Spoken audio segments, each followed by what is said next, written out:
এখন একটা মজার প্রশ্ন, এই প্রশ্নটাই শেষ করি। ইমাম মাহদী আবার কখন আসবে? আমরা তো বুঝলাম ইমাম মাহদী আসবেন, তারপরে দাজ্জাল, তারপরে ঈসা আলাইহিস সালাম, তারপরে খেলাফত, এই তো। ইমাম মাহদী আবার কখন? আমাদের বুয়েটের মাহদী বের হয়, পাঞ্জাব থেকে মাহদী বের হয়, হ্যাঁ, বাংলাদেশের ওই কোনায় মাহদী বের হয়, সৌদি আরব থেকে ওই কোনা থেকে মাহদী বের হয় না? খুব ভালো করে মনে রাখবেন, যতক্ষণ এই বিশ্বে একটা মালহামা না হচ্ছে মাহদী আসছেন না। কথা ক্লিয়ার? এই বিশ্বে যতক্ষণ একটা মালহামা না হচ্ছে মাহদী আসছেন না। তিনি আসবেন ফাতিমা রাদিয়াল্লাহু আনহার বংশ থেকে। কার বংশ? তার আসল নাম মুহাম্মদ। কি নাম? তার নাক উঁচু, নাক একদম উঁচু, খাড়া, কপাল চওড়া, চেহারার গড়নটা আমাদের নবী সাল্লাল্লাহু আলাইহি ওয়াসাল্লাম। তার বাবার নাম হবে আব্দুল্লাহ, তার মায়ের নাম হবে আমিনা। তিনি দায়িত্ব নিতে চাইবেন না, তিনি দায়িত্ব নিতে চাইবেন না। তিনি দায়িত্ব না নেওয়ার জন্য মদিনা থেকে পালিয়ে মক্কায় চলে আসবেন। ভয়ে আমাকে দায়িত্ব দিও না, এই ভয়ে। তিনি আরবি ভাষায় কথা বলবেন, বাংলা ভাষায় না। এখনকার মাহাদিরা পাঞ্জাবি ভাষায়, বাংলা ভাষায় কথা বলেন, ঠিক আছে?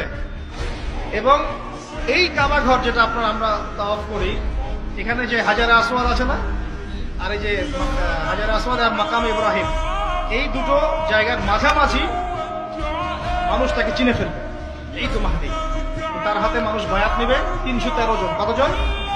ওই তালুত বাহিনীটা 313, বদরও 313, এখানেও 313। এবার শুরু হবে আসল খেলা। এবার প্রথমে ওই আরবেরই একটা গোত্র, বনু কালব। কোন গোত্র? এই বনু কালব ইমাম মাহদীর বিরুদ্ধে যুদ্ধ করবে, আল মাহদী এই যুদ্ধে জয়লাভ করবেন। তারপরে সিরিয়া, শাম থেকে, শাম মানে শুধু সিরিয়াই না, ওই পুরো অঞ্চলটাই শাম, ওখান থেকে একটা দল আসবে এই মাহদীর সাথে যুদ্ধ করার জন্য। আল্লাহ পাক তাদেরকে মক্কা মদিনার মাঝখানে বাইদা নামক জায়গায় বসিয়ে দেবে। কোন জায়গা? কথা বুঝতে পারছি? এরপরে মুসলমানদের আর কোনো পতন নাই, আর পিছনে ফিরে তাকানোর কোনো সুযোগ নাই। মুসলমানরা আর মাথা নিচু করবে না ইনশাল্লাহ কোনোদিনের জন্য। তারপর চলতে থাকবে খালি ইসলামের বিজয় আর বিজয় আর বিজয় আর। আল্লাহু আকবার। এভাবে চলবে। তবে মাহদী কখন আসবেন? আগে মালহামা, তারপর মালহামা কি তাহলে? এটা হচ্ছে একটা বিশাল যুদ্ধ। এটা কি? কেমন যুদ্ধ? নবীজি বলেছেন, এই রোমকরা, ইউরোপিয়ানরা তোমাদের সাথে অচিরেই চুক্তি ভঙ্গ করবে এবং 80টা পতাকা নিয়ে তোমাদের বিরুদ্ধে ওরা যুদ্ধ করবে। এই মালহামাটা হবে ইরাকের ফোরাত নদীর নিচেই হোক আর পাশেই হোক, আল্লাহ ভালো জানেন। ওখানে সোনার পাহাড়কে কেন্দ্র করে। কি কেন্দ্র করে?